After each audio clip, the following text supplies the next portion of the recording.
नमस्ते। आज हम आपको म्यूज़िक के बारे में, संगीत के बारे में बताना चाहते हैं कि संगीत जो हमारी व्यथा थी बहुत प्राचीन काल से, आदि अनादि काल से, जब शिव और पार्वती जी थी तब से शुरू हुए।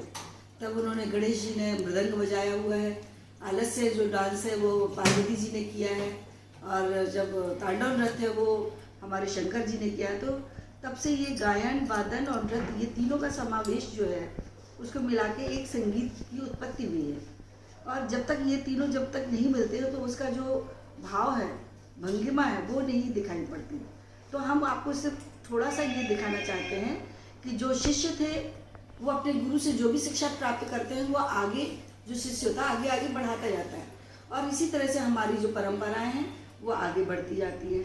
तो हमारी जो गायन शैली है उसके कुछ गुण होते हैं, जिसमें मधुर कंठ हो, जिसमें कर्ण नील के आदि की जानकारी हो, जिसमें शुद्ध उच्चारण हो, स्वर और श्रुति का ज्ञान हो, स्वर लय ताल और भाव भंगिमा इसका भी ज्ञान हो।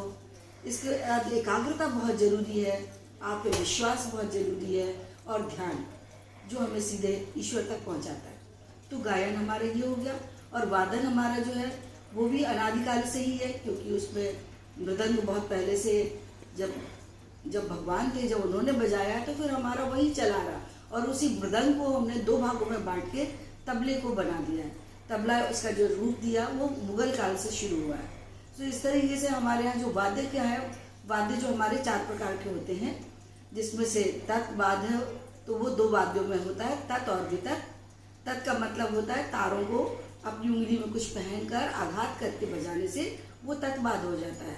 और वितत होता है जिसको हम किसी चीज़ को रगड़ने से बजाते हैं, जैसे कि हम वायलिन बजा रहे हैं। शुशिरवाद वो वाद्य होते हैं जो कृष्ण ने बजाया था, बांसुरी में।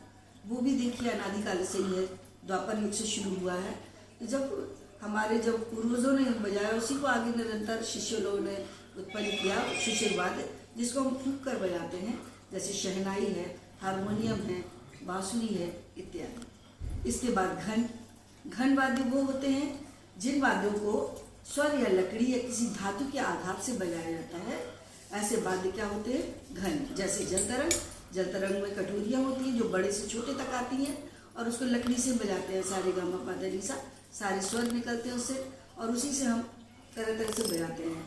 और जलतरंग क्या होता है, ऐसी घंटा, उसको भी हम लकड़ी से ठोक ठोक के बजाते हैं, तो वो उसमें आवाज़ आती है। इसके बाद हो गया अवनद्ध वाद्य। अवनद्ध वाद्य वो वाद्य होते हैं जो हम किसी चीज़ में हम चमड़े से मढ़ दिया जाता है, और उससे जो आवाज़ उत्पन्न होती है, जैसे मृदंग, उसमें दोनों तरफ हम चमड़े से मढ़ते हैं, और उसी को बीच से काटा गया है, उसकी नई उत्पत्ति की गई है जिसका नाम तबला पड़ा, जो मुगलों कालों से शुरू हुआ। और ये अधिकांश लखनऊ घराना जो है उत्तर भारत का है, जो जहाँ से इसकी उत्पत्ति हुई है। तो तबला हो गया, नगाड़ा हो गया, ढोलक हो गया, इसके अलावा ढोल हो गए, ये सब जो वाद्य हैं ये सब अवनद्ध वाद्य होते हैं। तो हमने आपको छोटी सी रूपरेखा पहले गायन की बताई। गायन में स्वर आ जाते हैं, सा रे गा मा पा धा नी सा,